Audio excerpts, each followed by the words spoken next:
नवनिर्वाचित अध्यक्ष। सोना चांदी व्यवसायी समिति काफी पुराना संस्था है। इस संस्था को चलाने के लिए काफी पुराने लोग आज हम लोगों के बीच में उपलब्ध हैं। पहले उन लोगों को हम सभी को प्रणाम करते हैं। उसको अच्छे तरीके से निभाने का वादा करते हैं आप लोग से। कहीं भी समिति का गरिमा में कमी नहीं आने देंगे।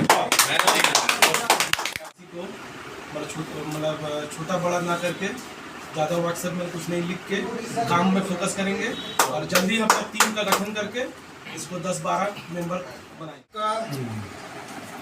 देखभाल करने का जिम्मेदारी आपका है, आप लोग का है और सबको साथ लेकर चलना है। और हम लोग का सोना चांदी व्यवसायी समिति का एक कार्यक्रम होता है रामनवमी में भी बजरंग बली का जुलूस निकलता है। वो भी जिम्मेदारी आप लोग के ऊपर है। होली मिलन समारोह भी करना है और जन्माष्टमी भी करना है। यहाँ पर जो होता है हर साल नया जैसे टीम बन रहा है तो उसके लिए आप चाहिए मतलब रहना जरूरी। अगर नहीं आप रहते हैं तो मार्गदर्शक एक होना चाहिए। नहीं भी रहते हैं मान लीजिए तो उस इनके लिए सम्मानजनक जगह इनको हम लोग पूरा मुक्त नहीं होने देंगे।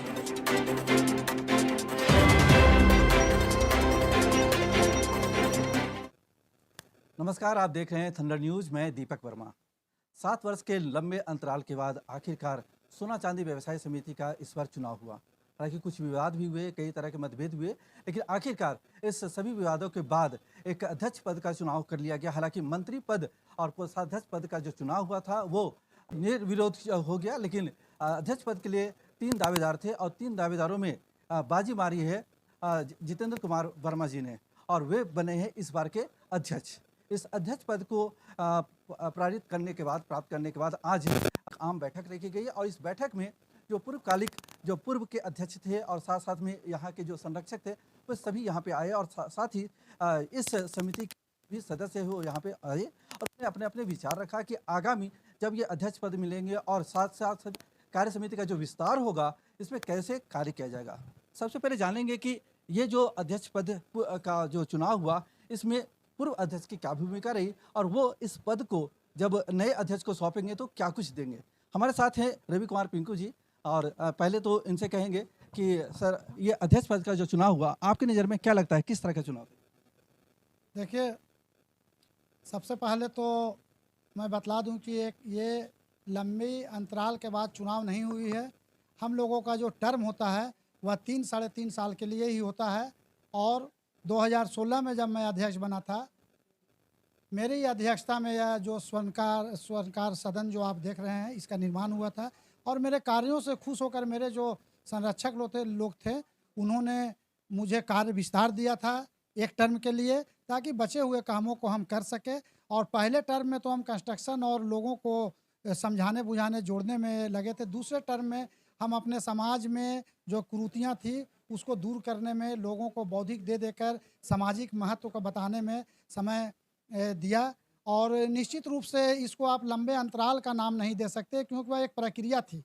लंबे अंतराल के बाद बोल देने से उसका एक गलत मैसेज जाता है। इसीलिए अभी भी जो नवनिर्वाचित अध्यक्ष आए हैं उनकी भी कार्यकाल 3-3.5 साल की होगी और निश्चित रूप से यदि ये हमसे भी अच्छा काम कर गए तो वही समाज के लोग आएंगे और इनके इस्तीफा देने के बाद, जैसे मैंने दे दिया था फर्स्ट टर्म के बाद, दोबारा बैठाएंगे। इन्होंने यदि अच्छा काम कर दिया, सामाजिक मर्यादाओं को निभा दिया, व्यवसायिक मर्यादाओं को निभा दिया, तो निश्चित रूप से वही लोग दोबारा आएंगे और इनको भी बैठा के इस्तीफा ये देंगे, लेकिन इनको दोबारा दिया जाएगा। इसलिए वह प्रक्रिया था, लंबा काल नहीं। और इस वर्ष मैंने स्वयं लोगों को समझाया कि कुर्सी कोई पुश्तैनी संपत्ति नहीं होती है और हम जब अध्यक्ष रहे 7 साल तक, तब तो हम अपने अध्यक्ष की कुर्सी में कभी बैठे ही नहीं। समाज के अन्य लोगों, आगंतुकों, अपने अभिभावकों को ही उस कुर्सी में बैठा। किसी ने मुझे अध्यक्ष का कुर्सी में बैठते हुए नहीं देखा होगा और इसीलिए हमने कहा कि 2 टर्म समाज को दे दिया। इस बार स्वेच्छा से हम लोग चुनाव नहीं लड़े और हमें खुशी है हमारे टीम में हमारे साथ पिछले 7 साल से काम करने वाले मेरे छोटे भाई उपाध्यक्ष के रूप में जितेंद्र वर्मा जी थे, सह मंत्री के रूप में दीपू डे थे और गुड्डू जी भी हमारे टीम में उपाध्यक्ष के रूप में थे। मुझे बहुत खुशी है कि हमारे टीम के लोग स्वयं सामने आकर चुनाव लड़ने का इच्छा जाहिर किए और पूरे समाज की एक बड़ी टीम मिलकर हम लोगों ने इनको आशीर्वाद दिया और एक एक वोट देकर समाज के लोगों ने इन लोगों को जिताया और आज अध्यक्ष बने। यहाँ तक कि इनकी छवि पुरानी कमेटी में इस तरह की बन गई थी काम कर करके कि मेरे 2 पदाधिकारियों के अगेंस्ट में तो किसी ने नॉमिनेशन ही नहीं किया, ये निर्विरोध जीत गए। ये इनकी कर्तव्य निष्ठा की एक पराकाष्ठा होती है। अगर किसी का नॉमिनेशन के अगेंस्ट में कोई नॉमिनेशन नहीं करता है तो समझ लीजिए वह व्यक्ति कितना कर्तव्यनिष्ठ होगा। और मेरे जो 2 ऐसे पदाधिकारी जो जीत कर आए हैं इनके खिलाफ किसी ने नॉमिनेशन नहीं किया था। तीसरा, जितेंद्र जी अध्यक्ष पर नॉमिनेशन किए थे और उनके खिलाफ 2 लोग थे और चुनाव हुआ। रांची के हमारे 900 मतदाता एक एक वोट दे देकर एक अच्छे व्यापार की दुनिया से जुड़े हुए व्यक्ति, पुराने अनुभवी व्यक्ति जिन्होंने एक अपने देख रेख में भी खादगढ़ा में भी एक बहुत बड़ा काम किया जिसको पूरे समाज ने देखा और मेरे साथ यहाँ भी बहुत बड़ा काम किया ये धर्मशाला बनाने में। उसी के परिणाम स्वरूप हमने सभी लोग निश्चित थे कि जितेंद्र जी की जीत होगी इनके कामों के बदौलत। अब ये जीत कर आज अध्यक्ष बने हैं और आज इन्हें हम अपना पदभार सौंपते हुए और कार्यभार सौंपते हुए अपने आप को सचमुच में बहुत गौरवान्वित महसूस करते हैं। रही बात, आपने भी एक सवाल किया कि कुछ विवाद हुए थे, 1-2 लोगों का दिमाग को हम लोग ठीक नहीं कर पाते हैं और उन पर हम लोग को चर्चा भी नहीं कर सकते हैं। चर्चा भी करना ठीक नहीं होगा। अगर बहुत ज़्यादा लोग रहें तो कुछ जवाब दिया जाए, 1-2 लोगों पर चर्चा करना उचित नहीं है। हम शुभकामनाओं के साथ आपसे भी विदाई लेते हैं कि इनको नवनियुक्त पदाधिकारियों को हम पुनः आपके माध्यम से एक बार शुभकामनाएं देते हैं कि आपके माध्यम से ही समाज आगे बढ़े। हम लोगों को सहयोग के साथ गया और इसमें जो चुने हुए पदाधिकारी थे उनके कार्य को लेकर आप क्या कहेंगे? देखिए, पहली तो बात यह है जो चुनाव प्रतिक्रिया थी आप लोग के देख रेख में से हुए, कहीं कोई विवाद नहीं था और जो वोट मिला जिनको वो निर्वाचित घोषित किया गया। पारदर्शी तरीके से चुनाव हुआ, कहीं कोई विरोध नहीं, कोई किसी को शंका शुबा नहीं। बाकी रहा अब जो निर्वाचित हुए हैं वो अपना कार्यकाल देखेंगे, अच्छे ढंग से समाज को चलाएंगे, व्यवसायी के हित में काम करेंगे, जिनको दुख सुख है उनको वो साथ देंगे। बाकी इनके साथ सारे व्यवसायी इनके साथ है, यही शुभकामना देते हुए धन्यवाद। हमारे साथ जो नवनिर्वाचित मंत्री पद पे हैं दीपू डे जी, इनसे जानेंगे कि आप एक तो आप निर्विरोध चुने गए हैं, तो ये जो पद आपको मिला है इस पद की गौरवता को बनाए रखने के लिए क्या कुछ करेंगे आप? ये जो जिम्मेवारी हमको मिली है मैं कोशिश करूँगा उस पर खरा उतरने का और अपने समाज के सभी बड़े छोटों को साथ लेकर चलने का और नया अभी जो 3 साल का टर्म मिला है उसको सही दिशा में ले जाने का काम करूँगा। क्या लगता है कि अभी जो जिम्मेवारियाँ मिली है उसको निभाने के लिए आपको क्या कुछ करना होगा अपने तरफ से? मैं पुराने टीम में भी मैं सहयोगी के रूप में काम कर रहा था, अपने बड़ों से बहुत कुछ सीखा है और बहुत सारा काम जो भी करना है समाज के लिए वो पूरा करने का कोशिश करूँगा। सोना चांदी व्यवसाय समिति के मुख्य संरक्षक हमारे साथ हैं, इनसे जानेंगे कि मुख्य संरक्षक के रूप में इनकी भूमिका इस बार क्या होगी? मेरा साथ हर समय इन लोग का है, कभी भी ज़रूरत पड़ेगा तो हम साथ हैं और नवनिर्वाचित पदाधिकारियों को हम अपना तरफ से शुभकामना देते हैं कि ये लोग अच्छी तरह से निभाएं। धन्यवाद। एक मुख्य संरक्षक होने के नाते पिछली बार आपने जिस तरह से कार्यों को करवाने में अध्यक्ष को सहयोग दिया या उन्हें मार्गदर्शन दिया, इस बार एक मार्गदर्शक भी आप होंगे तो क्या जिम्मेदारी देंगे? मार्गदर्शन करेंगे और जब भी जरूरत पड़ेगा हम हाजिर हैं, हर समय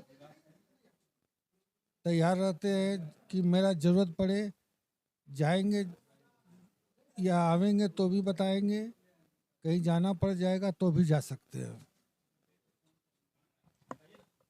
अभी हमारे साथ इस कार्य समिति में कोषाध्यक्ष के पद पे जिन्हें चुना गया है वो हमारे साथ हैं और इनसे जानेंगे कि ये भी निर्विरोध चुने गए हैं।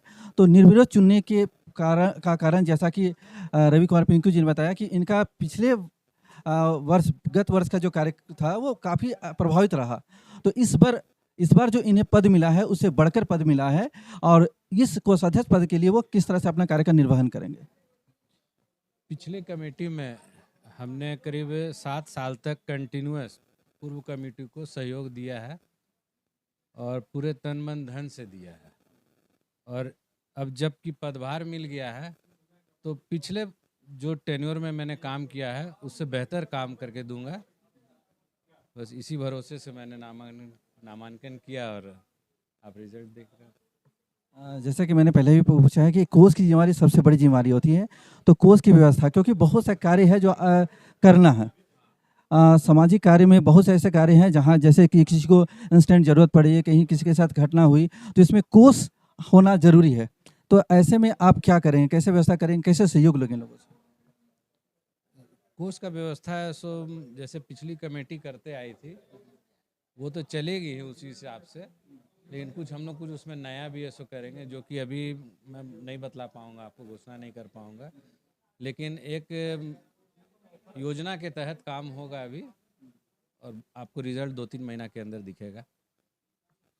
अभी हमारे साथ नवनिर्वाचित अध्यक्ष जितेंद्र कुमार वर्मा जी हैं, और इन्हें जो पद मिला है हम जानेंगे कि पद की गरिमा बनाए रखने के लिए सबसे पहले ये क्या करेंगे, क्योंकि सबसे बड़ा पद होता है पूरे रांची में स्वर्ण व्यवसायियों के लिए, जो एक अधिकार और साथ में जिम्मेदारी जो होती है वो अध्यक्ष के पास आ जाती है। तो क्या कुछ करेंगे और कैसे करेंगे? सोना चांदी व्यवसायी समिति अरसों से ये हमारे संस्था चल रहे हैं। आज हमें इस संस्था का सेवा करने का अवसर प्राप्त हुआ है। हमसे जो बन पड़ेगा वह तो मैं जी जान लगा करके सेवा करूंगा व्यवसायी समिति के लिए, और बाकी अपने हमारे जितने गार्जियन हैं उन लोगों का भी सहयोग लूँगा। समय समय पे जब जब ज़रूरत पड़ेगा तो उनसे भी सहयोग लूँगा। जैसे कि भाव में तेजी मंदी, भाव के कुछ कुछ ये पाठ हैं जो कि क्या ना कुछ लोग गलत ढंग से अखबारों के माध्यम से लुभावनी वायदा करते हैं, लेकिन वायदा पूरा नहीं होता उन लोगों का, झूठा, सारा का सारा झूठा। आज मैं यहाँ से कहना चाहता हूँ अपने दुकानदार भाइयों को, जिस तरह से उन्होंने वोट दिया है उस तरह से हम लोग भी खरा उतरेंगे, निश्चिंत रहें। मेरा कहना है बहकावे पे ना जाएं। आपने भरोसा किया है, उस भरोसा पे हम लोग तीनों प्रत्याशी दिन रात एक कर देंगे। कहीं ऐसा नहीं है कि ये कोई भी काम अछूता है। अपने सोना चांदी व्यवसायी भाइयों के साथ हम हमेशा बने रहेंगे। अच्छा, कार्य समिति का विस्तार भी करना है, कार्यकारिणी सदस्य भी होंगे, तो कब होगा, कैसे होगा, कितने लोग इसमें शामिल होंगे? अब हमारे कार्य विस्तार के लिए हमें आज ये पद स्थापित हो चुके हैं। पद पे कार्य करने के लिए आज हमें हाथ खोल दिया गया है। आज से हम लोग अपने बड़े को आशीर्वाद लेते हुए अपना कार्य समिति में सदस्यता इसमें बढ़ाएंगे, पदाधिकारी बढ़ाएंगे। बीते 2-4 दिन में हम ये विस्तार कर लेंगे। लगभग कितने लोग होंगे इसमें शामिल? या तो अनुमान लगाना मुश्किल है कितने लोग होंगे, लेकिन हमारे साथ कम से कम 21 लोग कम से कम रहेंगे जी। अच्छा, जैसे आपने बताया कि जो भाव की बात कर रहे हैं कि भाव सब जगह अलग अलग होता है, तो जो भाव कम या ज़्यादा रखते हैं वो भी तो स्वर्ण व्यवसायी होते हैं, तो ऐसे में उनसे कैसे आप तालमेल बनाएंगे, कम रखें या एक तरह का रखें? हम लोगों का यही श्रद्धा है कि भाव जो पेपर में देते हैं एसोसिएशन द्वारा पेपर में दिया जाए। पर्सनल अगर कोई बोलते हैं यह हमारा भाव है, रांची का भाव है, तो यह शब्द लिख कर कस्टमर जो ज्वेलरी परचेज करते हैं उन पे असर पड़ता है कि ये सस्ता बेच रहा है। भाई जी, सस्ता कहाँ से बेचेगा? नेशनल भाव होता है सोना चांदी, भारत सरकार भाव खोलती है। कोई दुकानदार का ताकत नहीं कि वो पर्सनल भाव खोलेगा, उसके लिए एसोसिएशन भाव खोलता है। सोना चांदी व्यवसाय समिति खोले, सोना चांदी सराफा एसोसिएशन भाव खोले। मुंबई स्टॉक एक्सचेंज है हम लोग का, पूरा देश का स्टॉक एक्सचेंज, वहाँ से भाव खुलता है। तो सारा ऑल ओवर इंडिया में एक भाव होता है। ये मेरा भाव और तेरा भाव बोलकर ये सिर्फ अपने कस्टमर को लुभावनी वादे के तरह कस्टमर बुलाने का काम करते हैं, जाने के बाद उन्हें मेकिंग के रास्ते से, हॉलमार्किंग के रास्ते से कांच पीतल कांच उच डाल देने के मार लेकर के उनसे एडजस्ट करते हैं।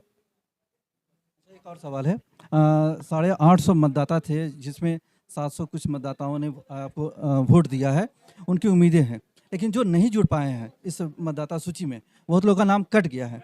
आने वाले समय में कैसे उनको जोड़ेंगे, क्या कुछ करेंगे? हम लोग कैंपेनिंग चलाकर हर डोर तक जाएंगे कि वो अपना आईडी कार्ड बनवा ले, डिजिटल आईडी कार्ड बनेगा। उन लोगों का भी, उन दुकानदार जो छूट गए उन्हें भी डिजिटल कार्ड बनेगा, दुकानदार और कारीगरों का। उसका कोई चार्ज होगा अलग से? क्या खर्चा गिर रहा है कार्ड बनाने में, पहले पता करेंगे हर तरह से, उसके बाद ही बता पाएंगे कि क्या चार्ज लगेगा। आर्थिक रूप से जो असक्षम है या कमजोर है, नीचे दर्जे में आते हैं, उनके लिए क्या करेंगे? उन लोगों के लिए दुकान का एक तो पहला लाइसेंस होना चाहिए नगर निगम द्वारा, दूसरा एक इंश्योरेंस होना चाहिए दुकान का, और जिनके पास फंड नहीं है, जिस दुकानदार के पास कि कभी कभी पर्व त्यौहार आता है हम लोग को सपोर्ट नहीं मिलता है, उन लोग के लिए हम लोग बैंकों द्वारा से बात कर रहे हैं, उन लोग को लोन दिलाने का काम करेंगे। आपने एक चर्चा की थी कि सामूहिक विवाह का एक बार हुआ भी है, फिर तो क्या आगामी समय में जो वैसे परिवार जिनके बहू बेटियों की, जहां बेटियों की शादी नहीं हो पा रही है, दिक्कत होती है, आर्थिक समस्या होती है, ऐसे के लिए सामूहिक विवाह की व्यवस्था कब और कैसे करेंगे? सामूहिक विवाह करवाने के लिए हम लोग आज से नहीं उत्सुक हैं। बहुत समय पहले भी हम लोग सामूहिक विवाह करवा चुके हैं, और आज भी हमारे पास अगर 5 जोड़ा भी आएंगे, 10 जोड़ा भी जाएंगे, 21 जोड़ा भी आएंगे, तो हम लोग समर्थ हैं कि उनका विवाह संपन्न बिना देन लेन का सारा खर्चा हम लोग उठा सकते हैं। इसलिए मैं अपने स्वर्णकार परिवार से यह कहना चाहता हूं कि हम लोगों का सेवा का मौका दें और हम लोग के पास आने में कोई संकोच ना करें। हम लोग भी एक परिवार हैं आप ही के तरह। एक आखिरी सवाल, सभी मतदाताओं से जिन्होंने आपको वोट दिया है और आपको विजयी बनाया है, उनके लिए आप क्या संदेश देना चाहेंगे? मैं आज इतना ही अपने वोटर से कहूँगा कि जितने वह मेहनत किए वोट देने में, जितना कष्ट किए वो गर्मी धूप में, मैं उनका एक एक वोट का बदला अपना काम से देंगे बीते 36 महीना के भीतर में। तो ये थे अध्यक्ष जितेंद्र कुमार वर्मा जी, जिन्होंने कहा कि हमारा काम बोलेगा, हमारे शब्द भले कम हो लेकिन हमारा काम बोलेगा, और आगामी 36 महीने तक हम काम करके दिखाएंगे। जो भी आपकी ज़रूरतें हैं, जो रिक्वायरमेंट है, जो मैंने वादे किए हैं, एक एक करके पूरा करूंगा। हालांकि कार्य समिति का विस्तार भी होना बाकी है, जिसमें उन्होंने कहा कि कब से 21 लोग होंगे, अब कितने होंगे वो तो आने वाले समय में पता चलेगा, लेकिन जो भी सदस्य होंगे उन सब के साथ ये मिलकर काम करेंगे और हर क्षेत्र में हर स्वर्णकारों के साथ मिलकर उनके समस्याओं को जानते हुए हर संभव मदद करने का प्रयास करेंगे। और जहाँ तक साथ साथ में उन्होंने कहा कि जहाँ गरीब परिवार के लोग हैं उनके लिए आर्थिक मदद के साथ साथ सामूहिक विवाह की जो व्यवस्था है वो भी जल्द से जल्द लागू होगी, और उन सब का विवाह कराने के लिए जो भी खर्च होगा वो समाज करेगा। तो ऐसे उन्होंने वादे किए हैं, देखते हैं ये वादों पे कितने समय और कितने जल्दी वो खरे उतरते हैं और कितने लंबे समय तक ये रहते हैं, क्योंकि पिछले कार्य समिति में जो अध्यक्ष पद पे थे उनका कार्य विस्तार हुआ और 2 बार वो लगातार रहे। तो उम्मीद यह है कि ये भी अपने कार्य को संपन्न करें 36 महीने में, और उसके बाद उम्मीदें जो जगे वो इनको लगातार अगले बार भी चुनने का मौका मिले। ऐसे और जानकारियों के लिए बने रहे थंडर न्यूज़ के साथ। मैं दीपक वर्मा अपने सहयोगी सुमित वर्मन के साथ, थंडर न्यूज़ रांची।